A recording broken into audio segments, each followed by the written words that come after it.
Hey, all you podcast listeners, you can find Slice of the Paranormal everywhere podcasts are found, or you can watch us on our YouTube channel.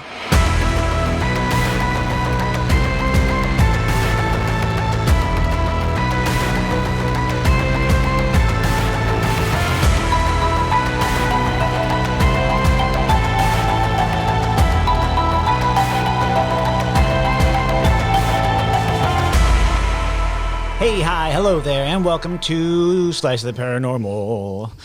We are a podcast about paranormal things, witches, werewolves, poltergeists, Ghosts, cryptids, mummies, Screaming skulls and ravens and screaming skulls. screaming skulls, yeah. We also do review pizza at some point at the end of the episode. Wherever we go, we always try a local pizza place and review that as well. So we have that going for us. Speaking of, before we I know this sounds ridiculous. We were just out this weekend. Yeah.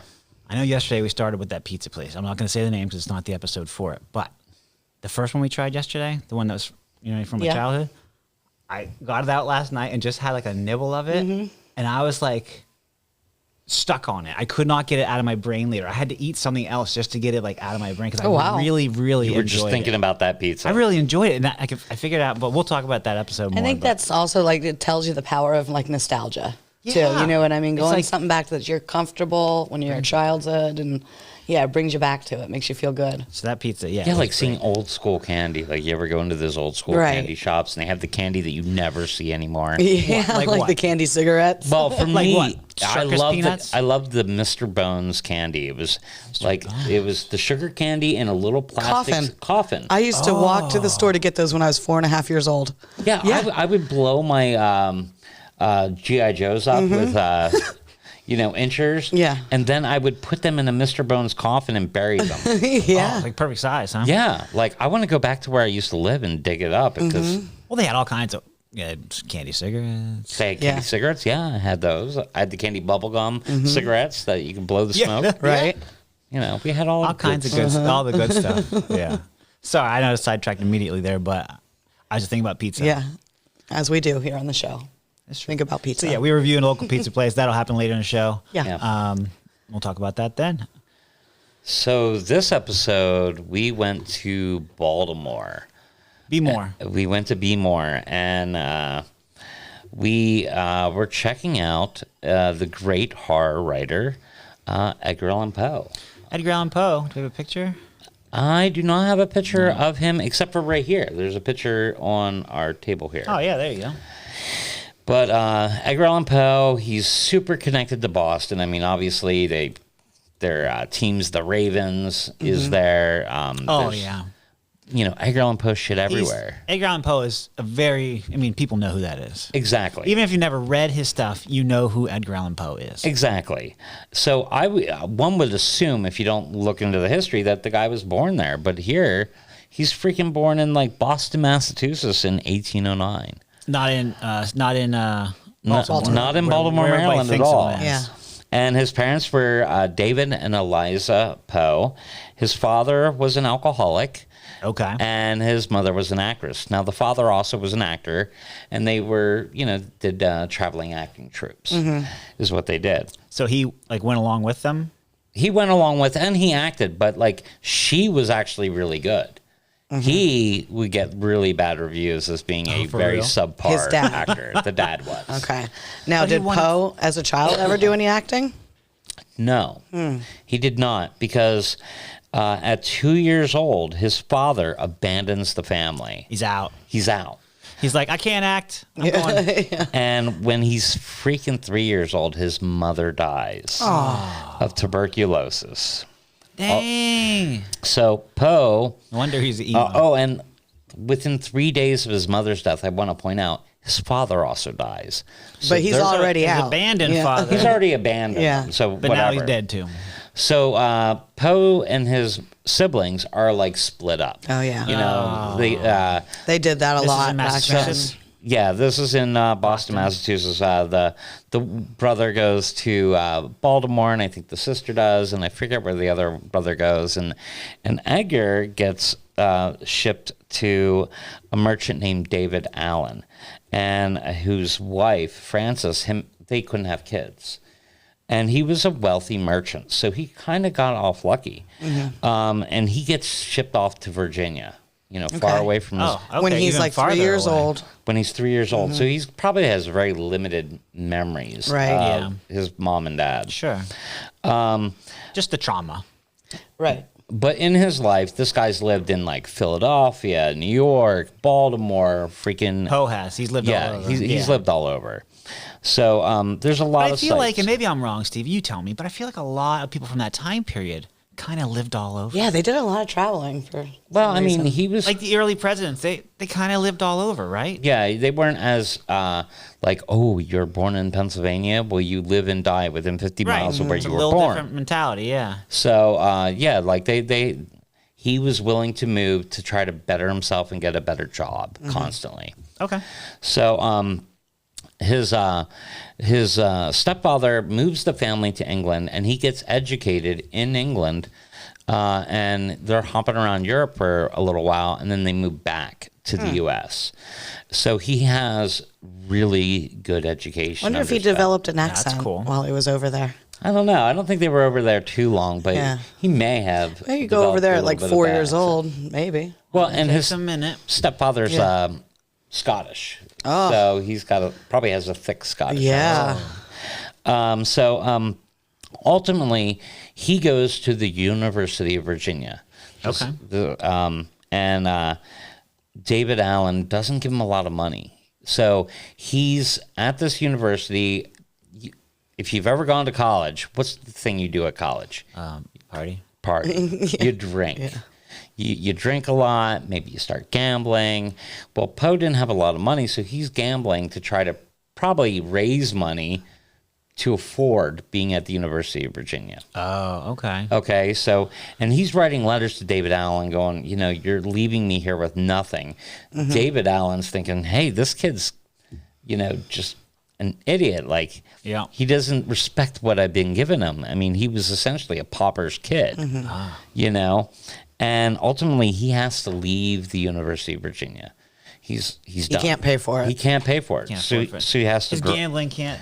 Yeah. He gets not a good gambler. He gets such massive debts. He's literally running not only from the university, but his own name. His name is connected to all this debt. So, Poe is. At that time. Yeah, it's between booze and gambling. So what does he do? He joins the armed forces. So there you go. He joins the armed forces. They can't get me if I'm one of them. He starts writing poetry while he's in the armed forces. And he actually publishes his first book of poetry called Tamerlane and Other Poems in 1827 with money from, his, service buddies. They helped fund it for him? They helped fund it. Have you read this book? I have not. It's not a fun book. I'm not into the poetry as much. I kind of figured. That's why I asked. Like I've read a few of them. Like what's it? The Annabel Lee is a famous poem I've read, but the other ones are too whatever for me. Fair enough. So I like my words with less emotion, if you know what I'm talking about. Yeah, I don't want to get all weepy, So why Baltimore? Well, he ultimately gave a fake name to join the army because he was too young. And he's like, I want to get out of this. I hate this. This sucks. The army. The army. Okay. So he talks to David Allen, and he talks to other people, and they say, well, if you just tell him you had given a false name, and David Allen signs off on it, you can get out of the army. They got a plan. They got a plan. Yeah. Okay. So he tries to get David Allen to let him out of the army, and David Allen refuses. Whoops. Some tough love. Kind of like, you're stuck. Yeah. Hey, man, you're supposed to... Now, ultimately, David Allen kind of relents because Francis dies, and they kind of like mend their fences because David Allen's still pissed about the college thing, and he's not happy that he wants to get out of the army either. But he signs the paperwork so that Poe can get out of the army. Okay. And attend the funeral of Frances, his stepmom. Okay, yeah, it's his stepmom. So he attends the funeral. They mend their fences, so to say. And after he gets out, he goes to his Aunt Maria Clem in Baltimore. So he's then living with Aunt Maria Clem and his cousin. Is this an actual aunt or like? This is his actual aunt. Okay. I remember you saying that name before. Yeah. So like the house in Baltimore that people go to is the house that Maria Clem lived in. And that we went to? Yeah. And Virginia Clem, which is Poe's cousin. Now, the first time he goes there, she's only like 13. Right. She's young. In fact, she's passing notes to the girl next door that at the time Edgar Allan Poe has the hots for her. So she's kind of like. Wait, and how old is he? Off the I don't know how old he is off the record. Let's just say not good. But definitely over 21. Let's put it that way. Yeah, he's a learned, he's a learned guy. And the 13-year-old is passing notes to her neighbor saying, "I think he likes me." I think she's passing notes he's written, so she doesn't know what he's writing. Oh, okay. Oh, but he's definitely smitten with the girl next door, not the 13-year-old. not the little girl. Thank you for correcting me. I feel much better so I feel much better. Quite now. a difference. All I know is Virginia Clem is 13 years younger than Edgar Allan Poe. Okay. So she's there's quite an age difference. Fair enough. So he, and then in 1833, he moves back to Baltimore with his aunt and cousins and grandmother. The grandmother is living off a pension. Okay, so the grandmother, when we walked through that house, there was the one room that had the fireplace upstairs. That's where the grandmother lived because she was older. She would need the heat. And it was her freaking money that was funding the rest of the family. Yeah. It was holding them all together. And okay. Go ahead. No, you're good. And that's the room that had the stairway to the other bedroom, right? That was the room that had the stairway. We have a picture of the tour guide that showed us the house. And she was telling us that the upstairs bedchamber is marketed as if it was Edgar Allan Poe's bedchamber. But when you looked up there, it is tiny. It's small. Like you couldn't even really get up there. Yeah, I couldn't even imagine if you were a 6-foot guy if you could stand up. Yeah, If they you're a had it teenager, blocked. You can't stand up in there. They had it blocked so you could go up the steps, and then there was like a plexiglass partition kind of, so you could look in. And they had a bed set up and a little desk, and of course a raven. I mean, they did have it looking very like horror writer, like it would be appropriate for a horror writer. But there is a little bit of like questioning whether that really was his room or not. Correct? Yeah, they don't know. Yeah, they honestly don't know the just a guess where anyone slept except for maybe the grandmother. Right. But she only sleeps there for 2 years while Poe's living there because she dies in 1835. She did. So I'm assuming maybe Maria Clem would, next in line for that. Would be the next in line for the good room. Yeah. So he fireplace in my room. When she that'd be amazing. Poe leaves and he then sends a letter a couple years later to Maria Clem and tells her that he's in love with Virginia, which is her daughter and his cousin. I know it sounds horrible. Better than the 13-year-old thing. It is, but it is that same 13-year-old now older. Oh. It's the same kid that she's still 13 years Virginia younger Clem. than him. See, I knew it was coming. So the aunt, is like fine with it. So Poe and the aunt was fine with it. And Virginia get married in 1835. Yeah, you have money. Can you take care of her? So she's yours. When they get married, he's 26 in 1835. If she's 13 years younger than him, I stand corrected. She was 13 when they got married. That's gross. So she might have been I don't know, 9, 10, 8. It is what it is. We're just retelling the story. We're not condoning anything. It's very disturbing. It is very disturbing. But it's one of those things where you have to try to put yourself in and disassociate a little bit, because you can't judge people by the standards of today for 100 years ago. No, I'm still going to judge. You're diddling a kid at 13. She going to judge. Yeah, I'm going to judge, and I'm going to. If there's caveman diddling going on, she going to judge. Yeah. Kids. All right. Fair enough. Because I don't care if she's a bleeding age or not. That's still a child. Well, and yeah, fair enough. Yeah. to soften the blow. I don't disagree. to soften the blow, It is his cousin, so that makes it better. It is family. That wasn't the angle I was going for. Sorry. But I was going to say that they supposedly did not consummate their marriage for a few years. Well, that does make a big difference, actually. Like, it was more Still a marriage gross, but of convenience. Like, he was helping her and he loved her, so they had a very brotherly, sisterly bond, which doesn't really make it less creepy for me. No, It's all the same. because a couple of years later, when they do consummate, it's like So we checked out the house of ill repute, I guess you could call it.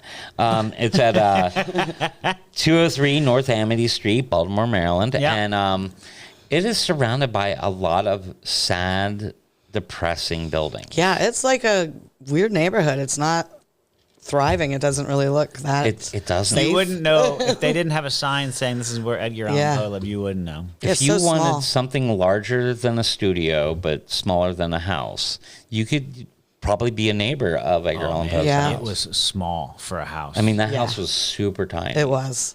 I feel like you could fit so much more, but it's very small. It was so small. Now, I don't know if I have it written down here, but the house, the ghost of Edgar Allan Poe is said to haunt the house. We didn't see any hauntings while we were there. No, and an older, portly woman is seen haunting the house, and that's assumed to be the grandma? grandmother. And her name would have been Elizabeth. Elizabeth. And people experience being tapped on the shoulders, hearing voices, and lights are seen moving room to room from outside the house. And windows and doors have been known to slam shut. Okay. That's cool. So, I always try to keep myself open when we're going through those places. Just anything out of the ordinary that I feel, or anything. Like a weird room, a weird temperature, a weird whatever. I try to take note of that, but I had nothing in there. Yes, you did. Don't you remember? We first went up to that Oh, first yeah. bedroom, and it was the one that the tour guide actually thought was Poe's actual bedroom. okay, yeah, Right? yeah. Right. And we were all in that room, and she was talking. And right when I said, I felt very uneasy in that room. I felt like I was going to fall through the floor. Like it just felt uneasy. And right as I said that, Ryan's like, "Oh, he thought he was falling." Do you remember? I felt like I was falling. I do remember that now. So we both kind of felt like we were going to fall in that room. Now, I think I read a story about Vincent Price. He was in Baltimore, and the manager at the Edgar Allan Poe House was like, I'm going to invite him over. Yeah. So he invites him over, and he tours him around the house, and Vincent Price was actually creeped out by the house. Was he? Yeah. You creeping out Vincent Price? That's got to be some creep Vincent factor. Price was creeped Next out level. there, Yeah. and he was also creeped out at the gravesite. So, Wow.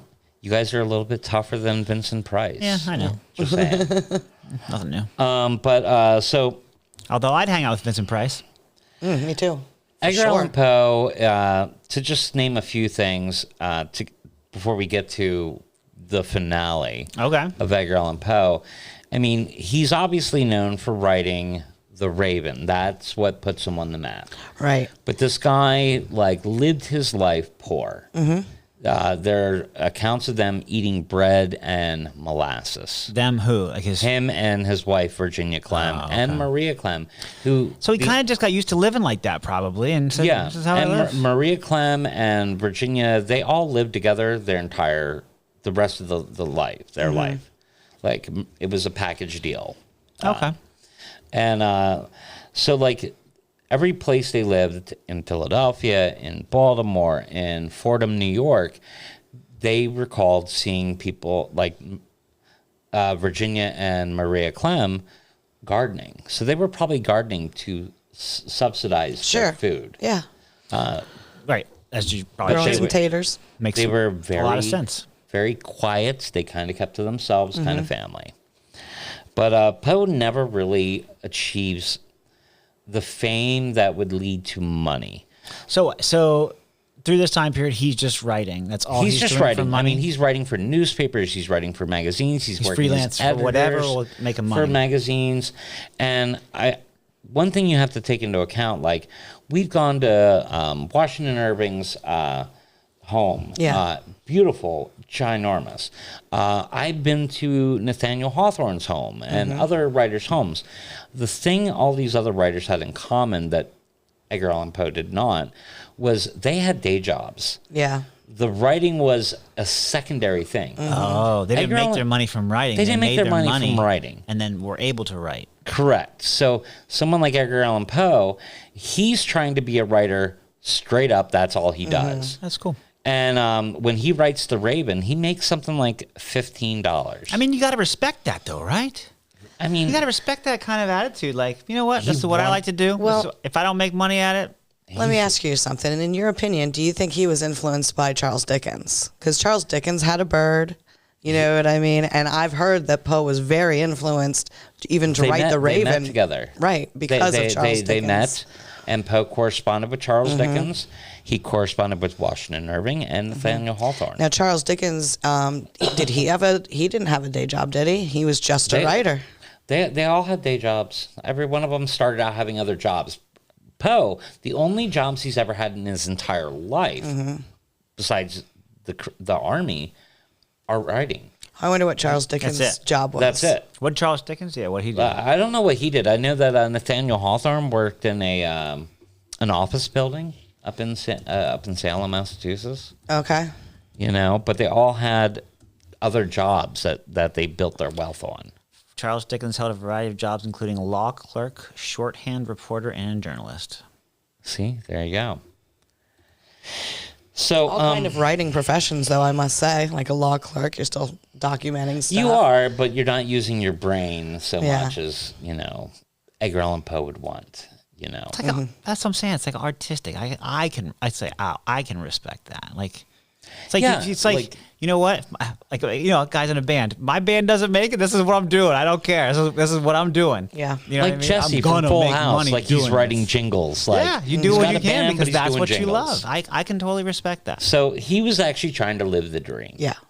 The stuff he's known for obviously is The Raven, but I mean, I love the Telltale Heart. Telltale Heart's a big one. Simpsons always knock off. Yeah. Poe.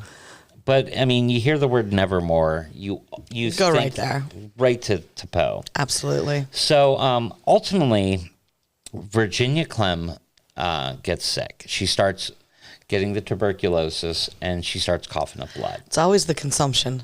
It is, the White Plague, I think they called it.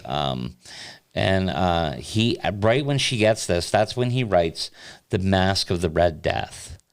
The Red Death is the people coughing up blood. Ugh. So, like, that kind of puts a darker tinge on his consumption. Life.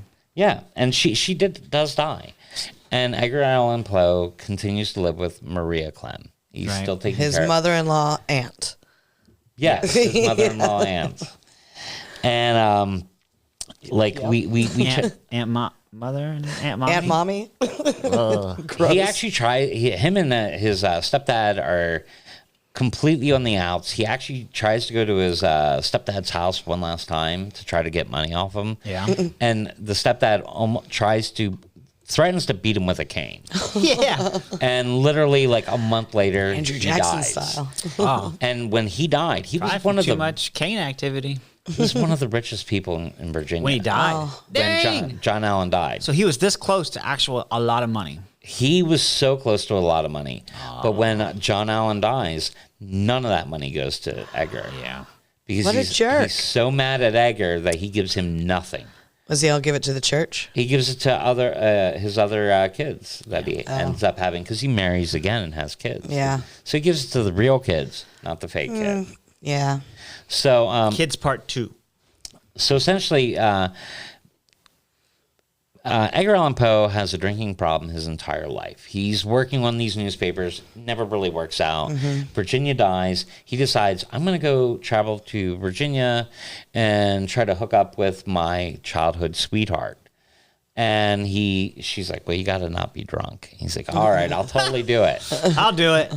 And he leaves. Fingers crossed. She says they're going to get married. He's leaving there to go to New York to get Maria Clem and bring her back down to Virginia so he can marry his childhood sweetheart. This is the one that he was passing notes to before when we thought he... this is okay. an Full earlier, circle here. When he wasn't, yeah. So he boards a steamship, and he only knows 2 women, apparently. Right, yeah. All of his travels. This guy, he fell in love with everybody. Like his first love... Gross. His first love was his best friend's mother, a girl by the name of Jane Stannard. And Edgar loved her, and he wrote the poem To Helen in honor of her. Oh, my goodness. And, she dies of, guess what?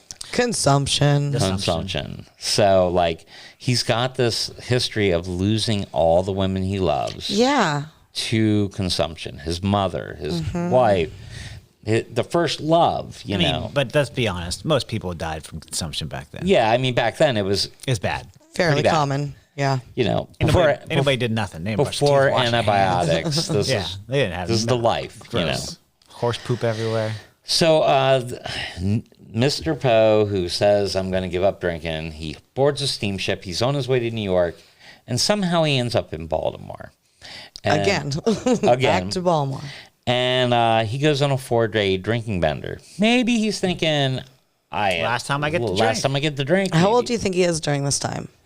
Like in his 40s or 30s? He's in his 40s. 40s. Okay. You know. And he goes on a 4-day bender, and supposedly the last bar he was seen alive in is the Horseshoe Came In on Saloon. Oh, yeah, we went there. So we went to that bar. That's why I made you guys go there. And it was supposedly a watering hole that he frequented.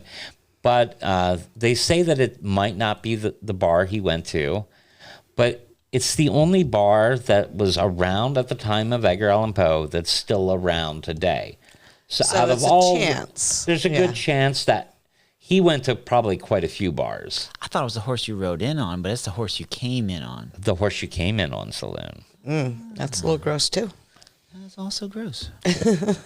Now, and that one had the bar stools that were like saddles, right? Correct. That Jill and I had a little bit of trouble getting on because we're of shorter stature. And if I remember correctly, I forced the bartender to make me a hot toddy, which is one of Edgar Allan Poe's favorite drinks. You did, and he was like, I don't know how to make that. I don't know how to make that. I'm like, listen, dude, just make it with hot water. I don't care. Just make it. Just do something hot and call it. Poe wasn't living high on life. Right. Was that the saddle place? Where the saddle place were saddles. Yeah, that's what I just said. Oh, my bad. I was looking at the picture. Sorry. Oh, that's true. Sorry, my bad. No, it's cool. So this is the last watering hole he's at.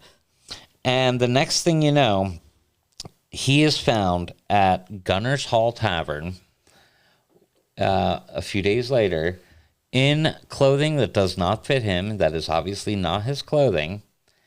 And he's passed out in the gutter. Ruh-roh. And is Gunner's another bar?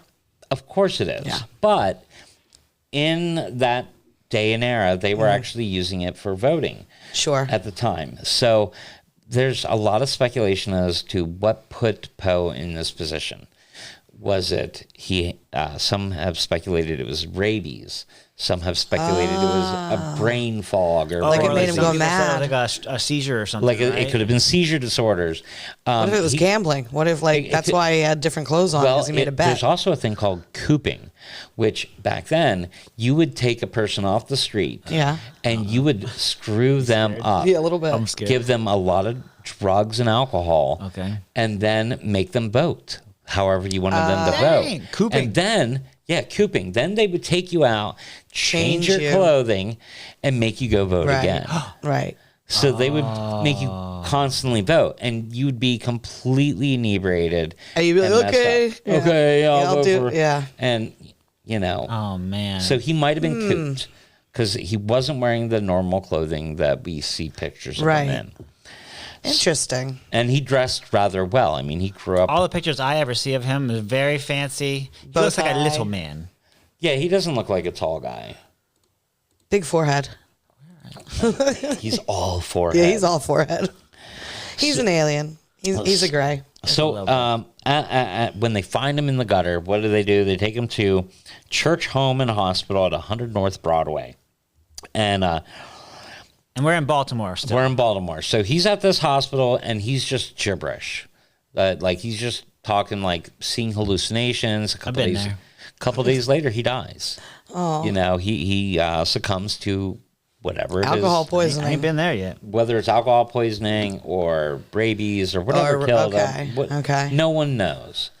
And you can probably find 10 And they didn't do things. any kind of autopsies. Not that, no. So, to get into the ghost lore, at the Horseshoe Came In on Saloon, the bar is known to have a chandelier that swings on its own, a cash register drawer open by itself. Oh. Poe's ghost has been seen on the street walking to the bar. That's what I heard. He was walking outside. Yeah, right? like he's seen walking. And I could imagine people, if they saw a person of Poe's time period in Baltimore in that manner of dress, Sure, you would ultimately think it was Poe. Just because. And Poe dies, the year he dies is 1849.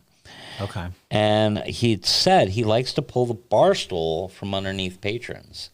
But I think people are just saying that because, like, remember how hard it was to get off That's that what I was bar just stool? thinking. Yeah, they're hard to get on. Like, I think He was like, "Can somebody give me a tutorial real quick? like, I need a step stool. you forget how you got on the stool. You forget that you're sitting on a damn saddle. It's a Yeah. saddle. And when You I went literally to have get to up, like I almost throw your fell. leg over it. Yeah. So it's definitely weird. It was cool though. It was fun. It was spinny too. Yeah, that's true. If you were sitting there for a while, had a few drinks, and then go to get up, I could definitely, if you're not, like you said, you forget you're sitting on a saddle. Exactly. So then you're a little drunk, you go to get up. Oh, Poe did it. And you guys know I only have 2 drinks because that's my doctor's limits. So that was my first drink of the day, and I had a hard time getting off the damn saddle. True story. So going to the hospital, Edgar is sent to also haunt the hospital where he died. Today it's now called Washington University Hospital, and if you go to there, they do have a sign saying this is where Edgar Allan Poe died.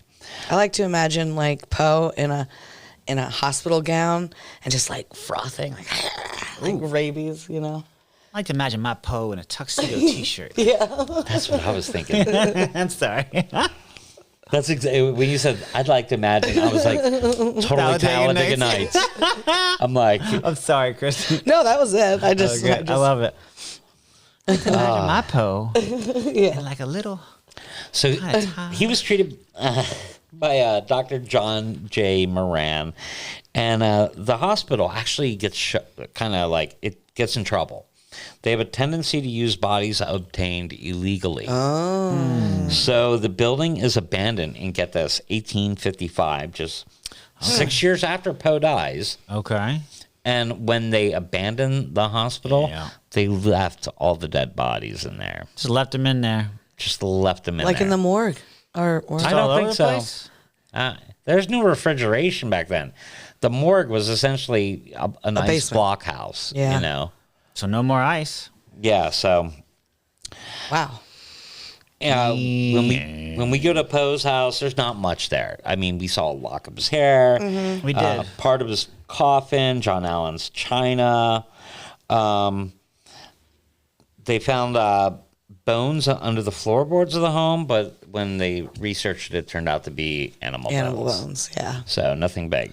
So then he's buried. They take him to the Westminster burial ground, and he's buried in the family plot in Baltimore. We went there too.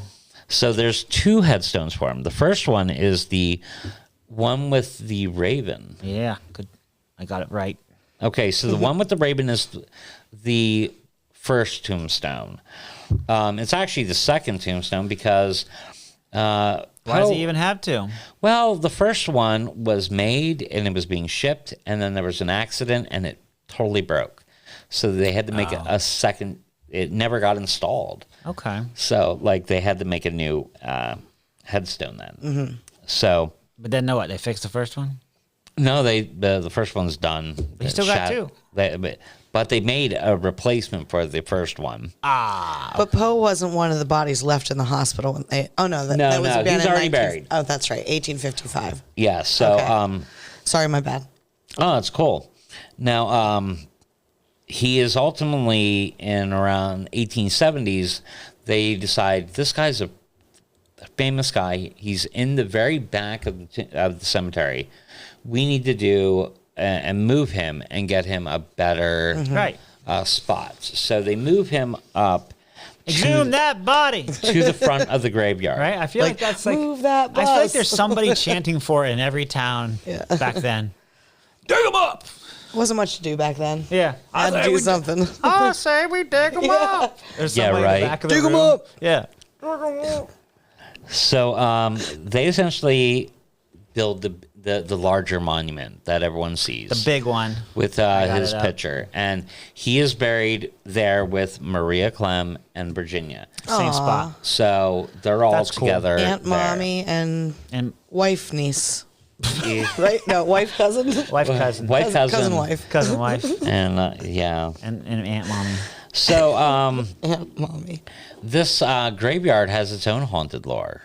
This graveyard. The graveyard he's in is haunted by a number of things. For one, there's the Screaming Skull Ghost. Ooh, Screaming Skull Ghost. Now, this is, I think, related to the catacombs under the church. Kind of like Center Church up in New Haven. They built the church above a graveyard. So it's built essentially on stilts, and the graves are in the basement. Yeah. I mean, completely normal 1800s thing to do. Love that. I built my house. It actually, I mean, if you think about it, it does kind of saving space. And it's kind of respectful. Yeah. You're right. I like it. So the Screaming Skull Ghost is a minister who was murdered, had screaming sounds emanating from his body, and his skull was packed in cement and buried there. Okay, I think we need a little more so why on this here. What's going on? Screams were coming from his body. Well, screams can come from my body from right being now. murdered, I think they packed his skull with cement to shut him up. So he's already dead. A dead body scream. Yeah, he's already dead. They didn't. And the skull just keeps screaming. Well, it was screaming until they cemented it up. It might still be screaming in the cement. They just literally. We were there. Did you Buried guys him in hear cement. screaming? Well, we wouldn't if it was in cement. That's a good point. Oh, maybe. Yeah, you're right. Like maybe the cement's still be working so screaming. well, Right. that he's still screaming. We just can't hear it. Could be. Scream away, cement boy. Then there's Lucia Watson Taylor, a 16-year-old, is seen kneeling at her own grave playing. There is a groundskeeper that is said to haunt the cemetery. A groundskeeper from the 1800s is seen. That makes sense to me. And he appears if like you make too much noise, if you're being disrespectful. Oh, yeah. Oh, it's like a protective spirit. Kind of a protective kind of spirit. You kids, get off the grass. I feel like that's a thing. Like if people like had a very strong work ethic and they really cared about it, and like those are like the kind of ghosts that come back that like want to keep doing their jobs after they're dead. He loved his job and passion. Right. Pride and passion and that's what makes me being very respectful. Yeah. Now I mentioned that that has the catacombs, and the tour guide named Luann Marshall says a man in a gray vest is seen in the catacombs. Oh. I feel like it wasn't a huge graveyard, though. Am I wrong? You're not wrong. It's kind of like an L-shaped graveyard. Right? It goes around what was the church. Yeah. It's no longer a functioning church. Not even a full city block. No, and it's not huge. Yeah. It's kind of a small little graveyard. And the last ghost that haunts it is, of course, Edgar Allan Poe. And some people will see him dressed very fancily, carrying using a cane while walking, a gentleman's stick. And if they don't see him, they sometimes hear the tapping of the cane, of him walking. So that'd be enough to creep me out.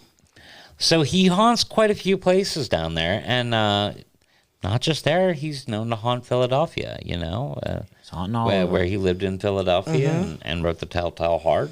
Right. And I think The Black Cat he wrote. Yeah. And I have to look it up. We haven't gone to Fort M, which is in New York. I never been. But that's where Virginia Clem dies. Okay. So I would suspect he might haunt that site as well. Is there like John Wayne something? Or no, not John Wayne. I saw something else about somewhere in Pennsylvania that he haunts too, Poe. It's like He supposedly haunts the Utah house. Oh, not that one. It was something else, but maybe that's kind of foreshadowing something coming up too, isn't it? It might be. Yeah. I think Poe is. I have it written down. I'll look. I think Poe is one of those people that people would hope that he's the guy that haunts it. Right. Yeah. You know, and if they you want see, him to be right, the they're one. going to claim. like if you have any haunted activity and you have Poe. and you have a connection to Poe, are you going to in clothing like that to Edgar Allan Poe's ghost, or are you going to contribute it to Joe John, Schmo. the guy that's been drinking there for 10 years, who just lives down the street? Exactly. It's obviously going to be Poe's. I'm pretty sure it's Poe. Yeah, it's got to be Poe. So that's about the ghost on Edgar Allan Poe. But while we were in Baltimore, we were told.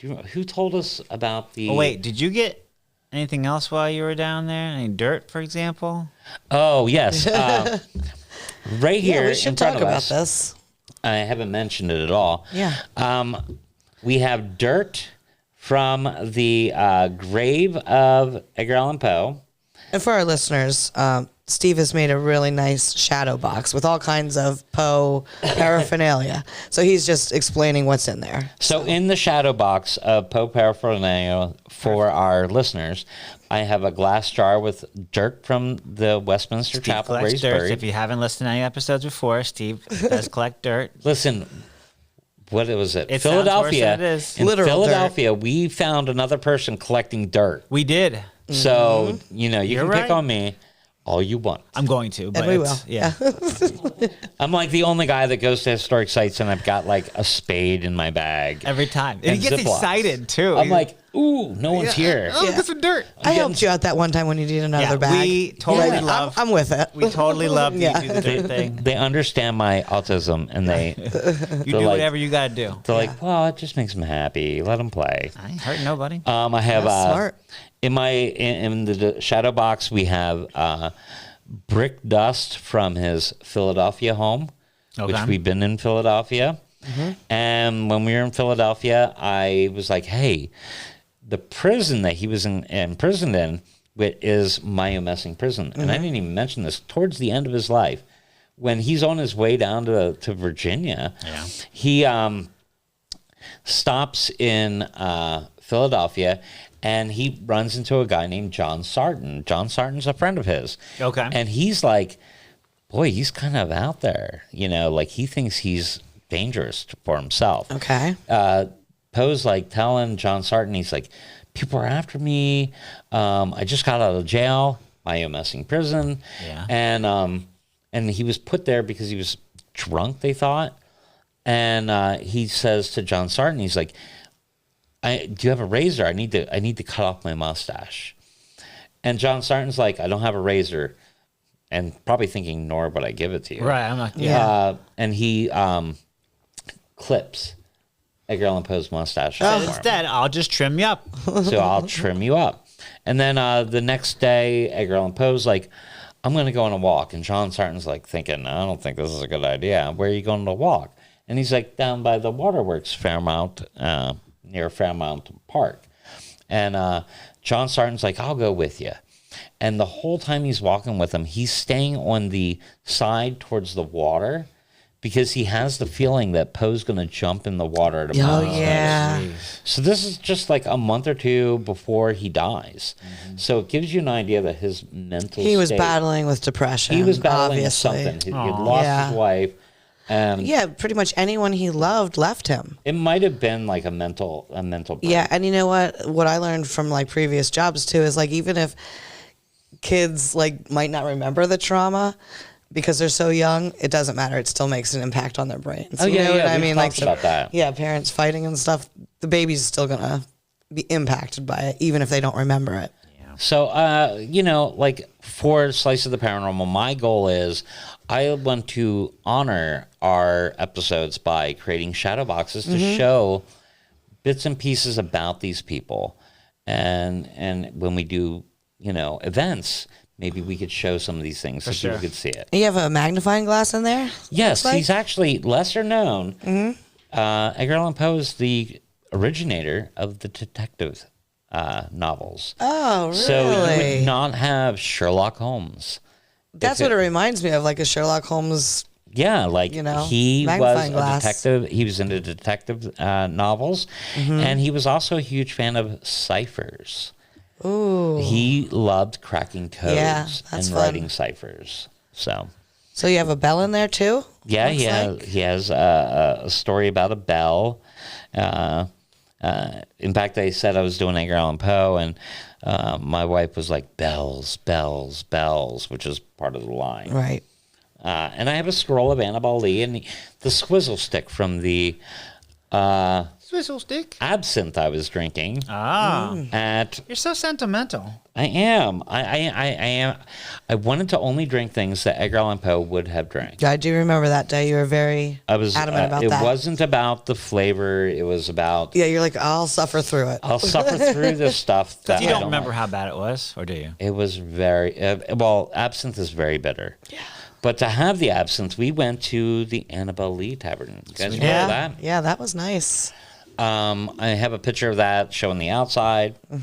And we went there. That's 601 South Clinton Street. Baltimore, Maryland. I think we had to park like a block away. Yeah. It wasn't too far. No. And it's named after the last poem Poe wrote before his death in Baltimore. Oh, did he write? Edgar Allan Poe? Yeah. He was a writer. He was a writer. Yeah. Like, I I totally missed that. I missed that part. I thought he was just a family diddler. No, That's a good one, he Steve. in between the diddling. Yeah. Okay. That bar was beautiful. It was like completely dedicated to Poe. It was. It was They gorgeous. had all kinds of memorabilia and quotes and pictures and painting everything on the was wall. named after Poe. The guy that was our bartender was Kurt Dragonier, I think how you pronounce it. Now he doesn't own it anymore, but he established that tavern on December 7th, 2007, and he went with that theme. Yeah. Now he was the bartender, but he had actually sold the bar. Okay, so he still just works So there. he's just working there. So we asked him, hey, what made you making Edgar Allan Poe bar? He was just like, I really loved it. Yeah. And we asked, we're like, is there any haunted lore? Because we didn't go there for haunted lore. And he said, we tend to ask when they were doing renovations and the carpenters were there, that there was a Tiffany-like lamp in the corner of the room at the bar. And he said that the construction workers said it would keep turning itself on and off. And remember, he walked over, he showed us, it's a drawstring. Oh, yeah. I have the picture of it here. Yeah. It's it's drawstrings. Well, and I think that makes sense too, because it does seem to be like when changes are made to a building, renovations, that does seem to kick up activity a lot of times. Yeah, and from what I gather, that was a tavern, a bar for a very long time. Yeah. So who knows who it could be? Somebody. Of course, Poe liked bars. I wouldn't rule out him going to another bar. He had a little bit of a, drinking problem. Did he like to drink? Just a little bit. Didn't you say, though, it didn't take much to get him drunk? Yeah, supposlly he had a he was little. He had a very low tolerance. Like, Yeah. See how little people he would was. remark that, like, all it took was, like, one drink, and he'd be Falling blasted. down. Yeah. Which makes me wonder if only one drink makes you completely hammered. Right. Like, it's easy to have another alcoholic beverage when you are already lost your inhibition. Right. And you're no longer Making good decisions. Thinking clearly. So I could see how, like, once he had that one, it was over. Yeah. Like, he would just keep drinking. Says he was 5'8".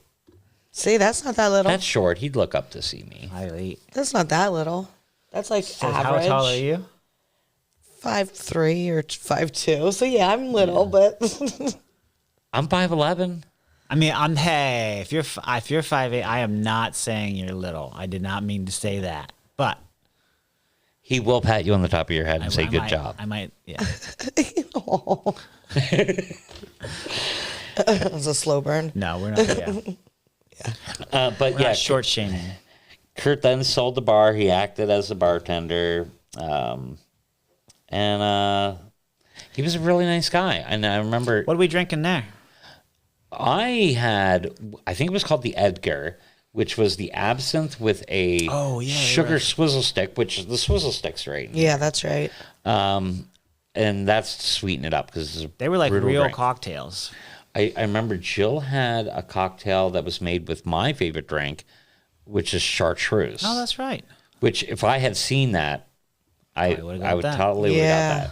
I don't remember what you guys have. Do you guys remember? No, I don't remember. Probably an old fashioned. Some with bourbon. That's what I'm guessing. Some with bourbon. I would guess.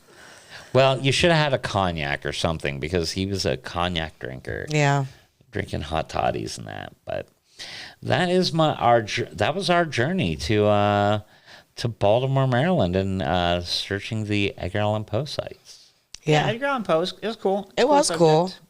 I think what really is like when we both got that weird feeling in that bedroom, that for me was like the most physical reaction I got to the house or anything regarding I also Poe. remember feeling uneasy on the first set of stairs to go upstairs. Yeah. Because they literally tell you only one person at a time. Yeah. And we will yell at you, they say. Yeah. Yep. We have cameras pointed at the staircase. Do not, Only go one at a time. So how safe are those stairs that only one person They were can be able to- so narrow. Not safe. And they were spirally, right? Yeah, they were spirally. So they were like this big on one side and this big on the other side, like triangular shaped steps. Yeah, they sucked. Yeah, they did suck. I would not want to live in Edgar Allan Poe's house. No. But we're not step shaming anybody here. Don't Oh, know, I'm right? step shaming all day. Actually, 5'8" would be perfect in that house. Right? That's fine. He's the perfect size. like this Munchkin was- size for Munchkin He was like, house. this is my perfect size house. So what? How do we find out what pizza place to go to? Do you guys remember? Did we look it up or were we asking I think people? we looked that up because we traveled to it and we had to park and walk like 2 blocks to get to it, and you couldn't see it from where we parked. I do We remember. had to walk down the street and then make a left and walk down another street. And then when we were walking, we realized we could have drove the whole way. And what was the name of it? This one was called Underground Pizza Company in Baltimore. It's in a marketplace. It was in the Baltimore marketplace. And I think it was our first one of the day, right? It was. Our first pizza place of the day, so that's always good. Detroit style pizza. They brought it out, and it was like the squares of pizza, so we knew it was going to be at least crispy crust. Mm-hmm. Mm-hmm. We got what they call a half, and then with their half order, I guess, which was freaking huge, and then we got half of that with pepperoni and half of that with cheese. Steve loved this pizza, 4.75. Wow. That's my highest score, and it's because it had the pepperonis inverted, where they got that hard, crispy edge. I remember I was so amazed. That was the first place that we went and got pepperonis that inverted. They got so we hard. had been that good. trying every place. We're like hoping for the cupped pepperoni. Yeah, It seemed like And Baltimore was a place for that. It was. It was. So what did I, what? 4.75 out of 5. You said pepperonis were burned and charred, and you loved it. Perfect ingredients, perfect char, perfect taste. Wow. Yeah, That's a good review. yeah. I In think you were fact, happy with it. Yeah. and everyone that we always run into people, and they are always like, "What's your favorite place?" Yeah. So far for me, U.S. wide, it's that place. This that is the one. number one for you. That's it. Christy, you liked it too. 4.25 out of 5. Yeah, that is high. Excellent and crispy pepperoni. Yep. You always try both, one of each. Yeah. I'm a cheese guy. Steve's the pepperoni guy, and Christy tries it. A little bit of both. Mm-hmm. You said great cheesy crust edge. Excited to try the leftovers, and that's not something that I normally look forward to. Was your answer? That's Yeah, pretty cool. that makes sense. I do like when the cheese goes all up and kind of gets burnt into the crust edges. Oh yeah. It did. It had the good char. It was. I can't think of anything to complain about. It was It looked really beautiful when good. it came out too. Yeah. We were like, all right, Yeah. because we really didn't know what we were getting ourselves into. No, not at all. I'm actually got it the lowest score out of the three of us, which is kind of weird. I gave it a 4.0 out of 5, which is still good. Yeah, that's still a pretty high score. Solid pizza, tasted delicious. I feel it was kind of an elevated cheesy bread because it was Detroit style. Service was great. Interesting. That's the second time I've said that about Detroit, or air quotes, Detroit style pizza. I think you just prefer the thin pizza, and like the thicker pizza just kind of It doesn't, reminds you of cheesy bread instead of pizza. There's nothing wrong with that. It's just, but it just makes me realize, Now, I do want to point out to our viewers, like you had just said, that Christy eats one of each. Yep. Don't think that she's eating a lot. This girl takes a piece of pizza and cuts a slice off of it. That one slice you ate on the weekend. Where she made the mini slice? She made a mini triangular slice, and it was laughable. It was like a Barbie doll size slice. I don't know how you guys can eat as much pizza as you do. Like, I don't know how you can eat a whole slice everywhere we go. Sometimes two. Sometimes two. I don't. Yeah, like it would be the second place, and we're Both like, places yesterday. We were like, Brian's like, I think I'm gonna have another one. I'm like, I'm there. Yeah. I can't do it. I try to make sure I take at least 3 bites off of every pizza. Yeah, though. two of the actual pizza, and you'll turn it around and get the crust. I take a bite of the crust too. You always gotta try the crust. That's fair enough. Yeah. One bite rules. He says you're only supposed to take 1 bite. Yeah, but his bites are like, You can't do 1 bite with pizza because how are you gonna know what the crust is like? Yeah. The crust is its own I entity. agree. I 100% agree. Oh, 100%. You know, like you can do 1 bite on maybe a chicken wing or something like that, but not a pizza because there's different textures, different flavors textures as you get through the pizza. Mm-hmm. I will say in here that my thing says it was excellent service, so I don't know. Yeah, what we that enjoyed means, ourselves there.